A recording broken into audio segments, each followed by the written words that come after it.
everyone, my name is Christopher McGee. I'm the owner of Halcyon Real Estate. I'm affiliated with the Keller Williams Salt Lake City, Utah Market Center.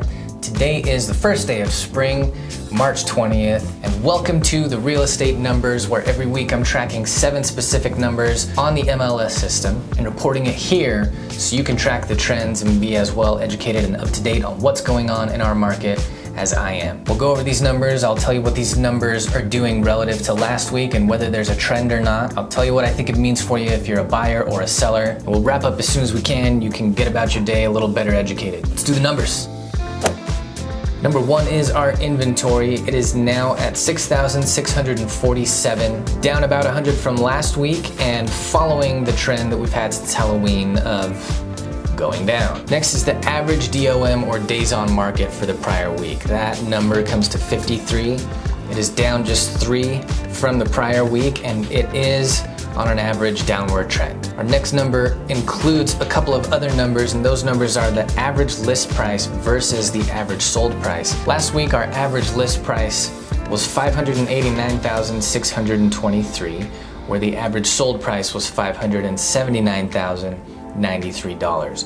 The difference between those two came to $10,530 in the buyer's favor. That's up $2,000 from the prior week, but showing a general trend down over the last couple of months. Okay, our fourth number is the number of homes that were sold last week, and that number comes to 513. That's up from the prior week. Not necessarily a trend because 2 weeks ago we hit 107. That's the highest we've hit since I've been doing this since last Halloween. Yeah, we were as low as 297 on the 9th of January. So overall, trending up on the number of properties sold per week. Our fifth number is the number of properties that we currently have under contract. That number comes to 5,068. It's up just about 30 from the prior week and showing a general trend upward since early January. Our sixth number is the number of price reductions that we've had in the prior week. Last week that happened 588 times.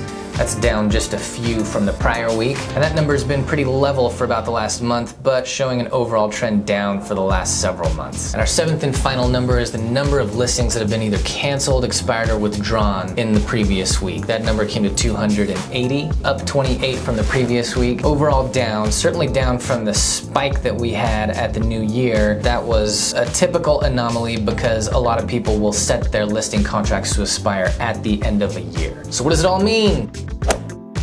Well, what it all means is that the trends I've been pointing out for the last several months all continue, and all in the favor of the seller. Essentially what's happening is our supply is consistently shrinking, that's our inventory, while our demand is consistently rising, as seen primarily in our number sold and our number under contract. So I've been saying this for the first few months of this year, right? I've been saying that before the typical spring rush of buyers hits the market, today's the first day of spring, first few months of this year might be the best time to buy real estate if you're planning on buying real estate this year. And I've been saying that it's looking better for sellers now than it has for about a year, since last spring a bunch of buyers fled the market as interest rates started to come up. When exactly will we know that the market is favoring sellers on average? Well, it's this number right here. It's this average list price versus average sold price. When that number gets to 0, it's been in the negative, and that's showing that it's in favor of the buyer. But when it gets to 0 and goes into the positive, we'll see that on average, more homes are selling for more than they are asking for in their asking price. Just remember that this is an average. Right now, there are listings that are getting their asking price. I've had my last couple of listings got asking price or just a tiny bit under. So if you're pricing a listing appropriately right now, you can get asking price, maybe even a little bit more. So that shift is happening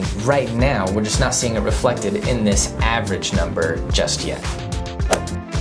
And that's it for this week. Thanks for watching, guys. If you have any questions about anything that we go over here, what any of these numbers mean, go ahead and hit me in the comments with those questions. And if you or anyone you know is looking to buy or sell real estate in the coming months, I'd be happy to help you. Go ahead and reach out to me either on my cell, you can call or text me, 801-834-9713. Or of course you can email me at christopher.mcgee@kw.com. All right, you go about your day a little bit better educated now. And remember, if you want to stay educated on the real estate market in Utah here, go ahead and hit that subscribe button. And I will see you guys next week. Have a good one.